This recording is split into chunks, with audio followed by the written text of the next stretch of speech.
boys and girls. So for the Mola project, when we turn this into a collage, I'm looking for a couple of things when I'm grading this. I'm looking for organic shapes. I'm looking for geometric shapes. I'm looking for layering. I'm looking for a variety of different shapes. I'm looking for balance. So not having everything just off in one corner. You want to kind of balance and spread it out. And I'm looking for unity. I'm looking to see that everything just kind of like fits together like a puzzle, which is, it's hard to show, but if you just start off with the analogous colors, you already have some color unity. Things already kind of go together. You just have to show a variety of different cuts, spread it around, and make sure that it frames your animal. Your animal, that should be the focus. That is the emphasis. So you don't want to detract too much attention from your animal, but you want to kind of like complement it. So I know this is kind of challenging, but this is a really good exercise for us to learn the principles of design, specifically unity and balance. You'll see that a lot here. If you don't know where to start, you can always just cut up your different colors and make a literal frame. Then you can start thinking about where different pieces can go, then start layering. Add big pieces, small pieces, geometric shapes, organic shapes, a variety of different lines, and most importantly, we have to layer. And you still want to be able to see the complementary color in the background. That will provide contrast.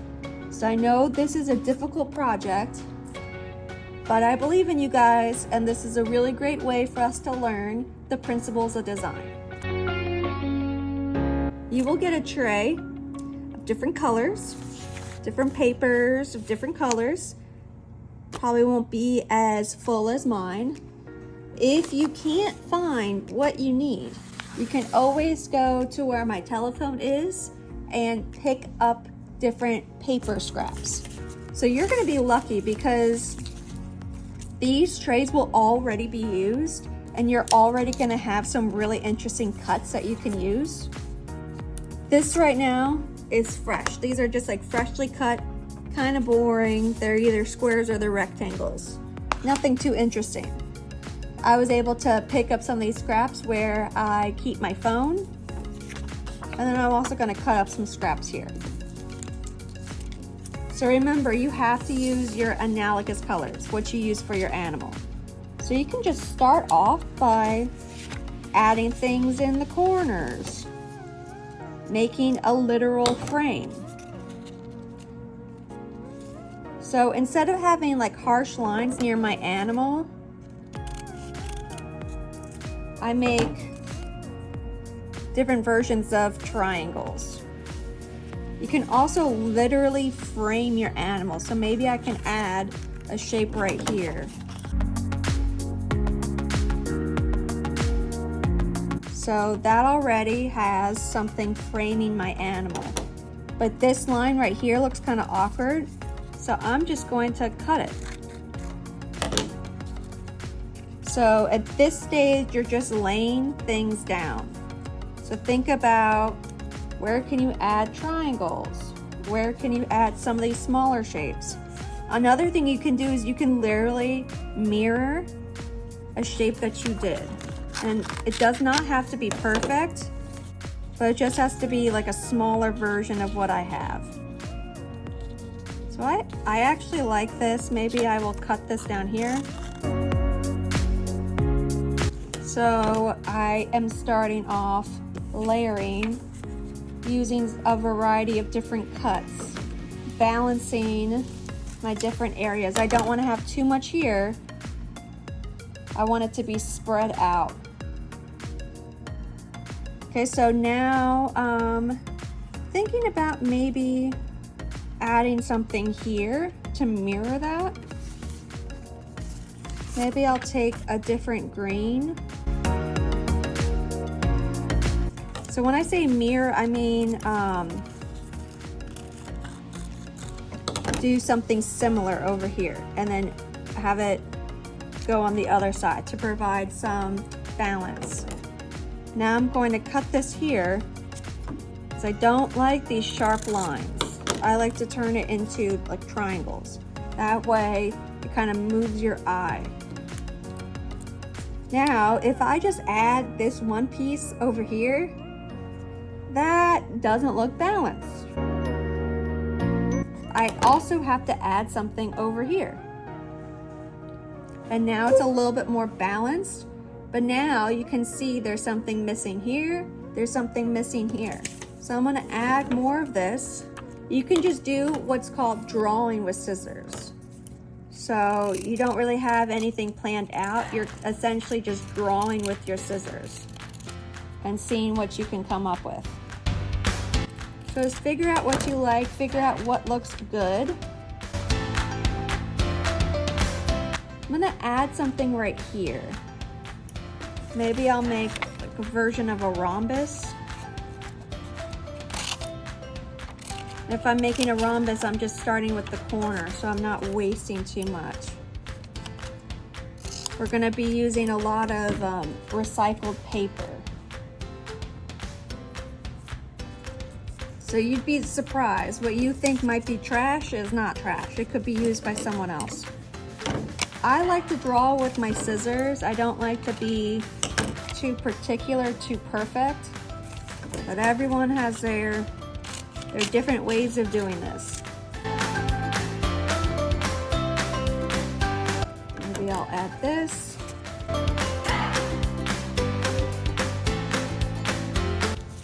Just cut this a little bit more.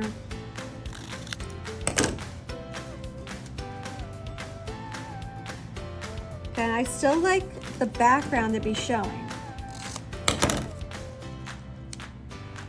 Okay, so another thing you can do, boys and girls, is you can literally layer your shapes. So if I wanted to add a similar shape to this, I can literally glue this on top before I lay it down here. But remember, you have to balance things out. So this is kind of where my attention goes. So I have to make sure I add maybe a little bit over here. I can't just layer in only one area. I will have to layer in at least one more area. So if I want to do that, I can take out my glue, take off the dried glue bits, turn the orange cap, make sure there's a little gap, and then I'm just going to add one dot. You really don't need that much glue, one dot. And then lay it down, and then I'm not going to glue this here, because I'm still figuring out where things go. So I like this over here. Maybe I might add some more of this green. So maybe I might layer some green on top of my turquoise. Now, I'm gonna think about what should go here. Should this color go here? Maybe it should be layered on top of blue.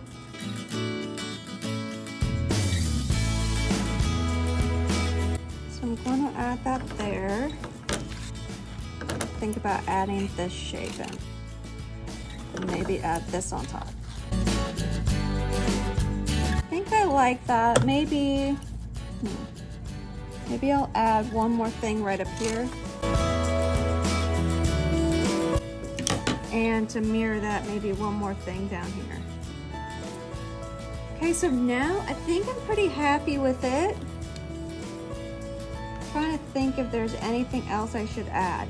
You can also leave extra paper on the edges. You can always cut that later. So I actually am not a big fan of this, so maybe I will just turn this to the other side. So you can always change your mind. Another thing you can do is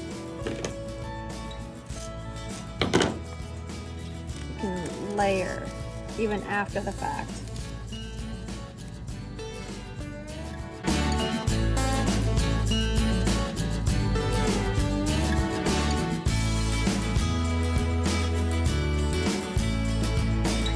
Okay, so now I'm happy with it, and now I'm ready to glue.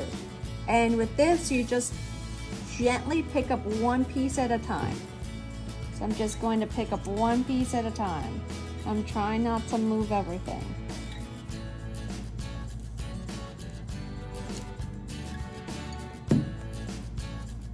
So this part is a little tricky.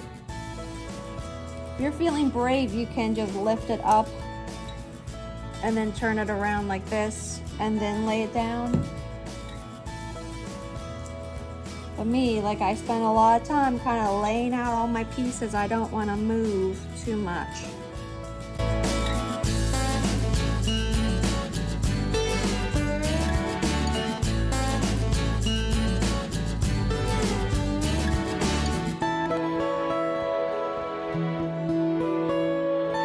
So if you have a lot like me, try to pick up the smallest piece first. And then progressively make your way down. So try to pick up the smallest piece first till you get to the very bottom.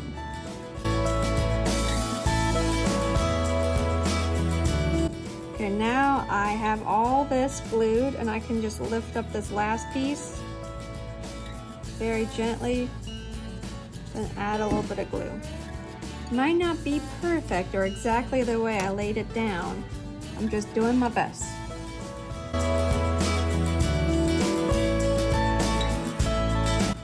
So next time when your glue has dried, you can double check that everything is glued properly and that you don't have any parts sticking up. Because today it's all about placement. So I know I'm gonna have some parts sticking up. That's okay. Today is all about placement. All right, so everything has now been glued. Next time I'm going to lift up a couple of my pieces and make sure everything is laying flat. You can try to do that a little bit now. Just be careful not to accidentally move anything. If you have any extra like globby glue, just wipe it off quickly with your finger, and then that should be good enough. Okay, so now I'm going to put this on the drying rack. Next time, I'm going to cut off the edges, and I'm also going to make sure that everything is glued on nicely and everything is flat. But today, this is as far as I'm going to go.